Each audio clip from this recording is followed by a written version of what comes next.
Hi, my name is Ilma and welcome to my channel. I've been posting Christian blogs 13 straight years every day.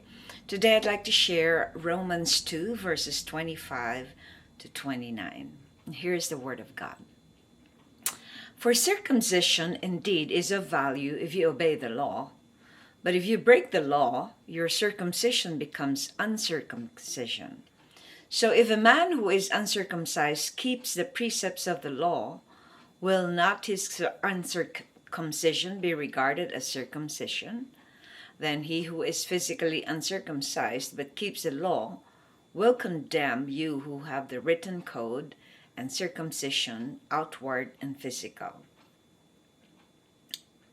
For no one is a Jew who is merely one outwardly, nor is circumcision outward and physical. But a Jew is one inwardly, and circumcision is a matter of the heart, by the Spirit, not by the letter. His praise is not from man, but from God. Romans 2:25 to 29. Here's my poem. Circumcision is a matter of the heart.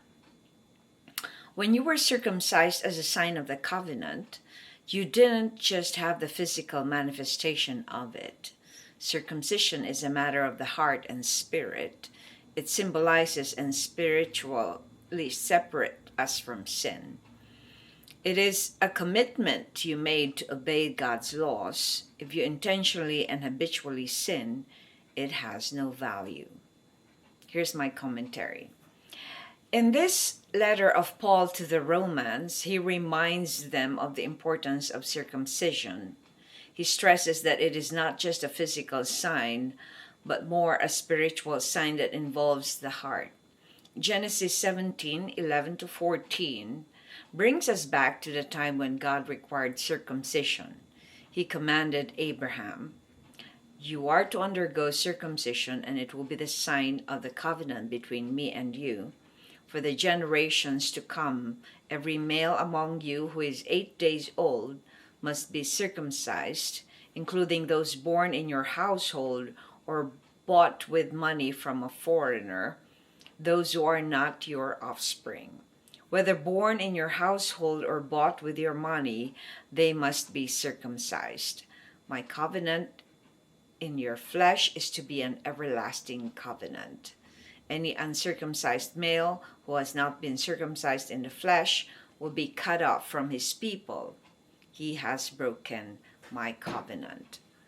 It is very clear that it is not just a physical sign from the time that it was commanded to Abraham and the rest of his people. It was a covenant sign that identifies the people of God from the rest of the world. Therefore, all believers need to take this to heart. Reflection. What is the sign now that has replaced circumcision in some churches today? Well, in most churches, it's more baptism that is being practiced. And I think there are only a few churches who still does this circumcision, because it still goes back to the Old Testament. And I don't ever recall there is a mention of circumcision in the New Testament when Jesus was doing his ministry. So it is more the baptism that has replaced the circumcision that keeps us committed to the following the commands of the Lord. So in effect, baptism is a sign that reminds us that we are God's people, that we are committed to do His will and to follow the laws, and that we don't make a habit of doing sin. So it's important that we remember that this sign is for us to keep ourselves faithful and holy for God, who is holy and faithful. Thanks for watching. I hope you check my website at ILMA'S.com for artworks, photographs, and a copy of this blog. Please subscribe to my channel on YouTube so I could make more videos, give you the Word of God. And if you haven't already, check over 4,000 videos I've done over the years I've been doing this daily. Just type on YouTube or Google search ILMA'S Poem Devotional. Have a wonderful day.